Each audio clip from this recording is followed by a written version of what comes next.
Autre coup de projecteur ce soir, avec les recettes cette fois. Le président de la République l'avait annoncé, les plus aisés, voire les très riches, seraient ceux qui seraient les plus sollicités par l'impôt. Deux nouvelles tranches, vous le voyez, 45%, mais aussi la fameuse tranche de 75%, des annonces qui ont poussé certains entrepreneurs à faire le choix de l'exil, direction Londres ce soir. Avec nous, Jacques Cardoz.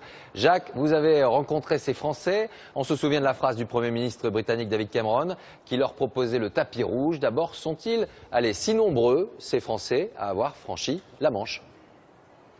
Alors c'est difficile d'avoir des chiffres précis, Laurent, mais il y a des indicateurs, comme on dit, les agences immobilières, les avocats conseils à Paris ou à Londres, ou encore des entreprises spécialisées dans ces déménagements. Tout ce monde considère que le Royaume-Uni n'est presque un paradis fiscal, ou sinon, en tout cas, un paradis pour entrepreneurs d'une façon générale. Mais c'est vrai que la tendance s'est accentuée. Si on prend l'exemple, par exemple, de Big Booster, qui est l'une de ces entreprises qui organise les déménagements, eh bien, elle nous explique que là où elle traitait 2 à 3 dossiers par mois il y a un an, elle en traiterait une centaine aujourd'hui par mois. C'est forcément plusieurs millions d'euros de perdus pour le fisc français. Voyez le reportage que nous avons réalisé avec Thomas Donzel. Ce que j'aime bien, c'est l'accès à la lumière, tu vois. Il fait partie de ceux qui ont décidé de quitter la France pour payer moins d'impôts et il n'a pas peur de le dire. Aujourd'hui, il est à Londres, à la recherche de nouveaux locaux. La raison de ce soudain déménagement, la voici. Cette histoire de 75% intervient en fait comme une espèce de punition pour les entrepreneurs, alors qu'en fait la seule chose que l'on fait quand on crée une entreprise comme ça, en fait une start-up, c'est se sacrifier.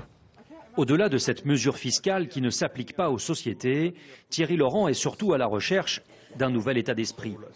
Ça vaut le détour. À la tête d'une start-up basée sur les rencontres autour d'un dîner, il vient à Londres pour profiter de ses nombreux avantages.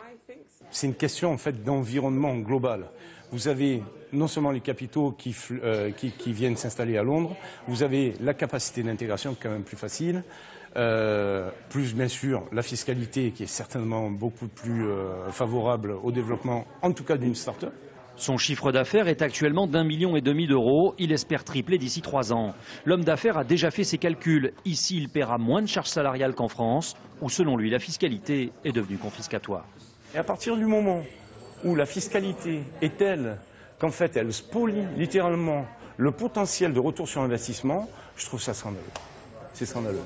Qu'on me dise tu vas payer 49% et tu vas garder 51%, j'arrive encore à gagner.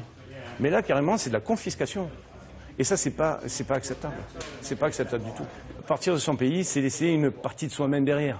Donc c'est un sacrifice qui est non seulement émotif, mais qui est difficile à vivre. C'est une espèce de divorce, quoi, quelque part.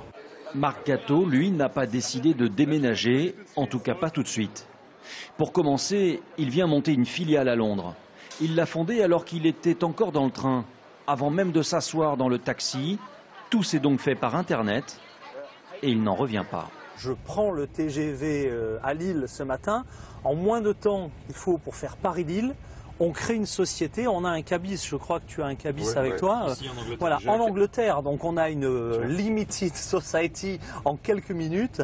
Voilà, donc là j'ai le cabis de la société. En France, il lui aurait fallu plusieurs jours pour créer une société. Désormais, Marc se dit qu'il va pouvoir comparer les deux systèmes français et britanniques. Au cours de ce déjeuner d'affaires, il réalise qu'il pourrait faire de 20 à 30% d'économies en venant s'installer en Angleterre, rien qu'en charge salariale. De quoi le faire douter. Ça fait vraiment rêver. L'idée, c'est pas dire je lâche les salariés français et je vais évidemment en embaucher les Anglais qui coûtent moins cher, avec moins de charges, etc. C'est pas ma conviction d'entrepreneur.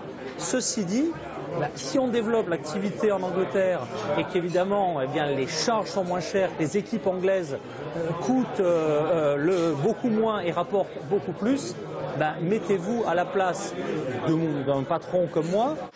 Juste après ce déjeuner, cet organisateur d'événements ira bien ouvrir ses comptes dans une banque anglaise. La première étape d'une délocalisation. Décidément, Londres déroule bien le tapis rouge pour ceux qui franchissent le pas.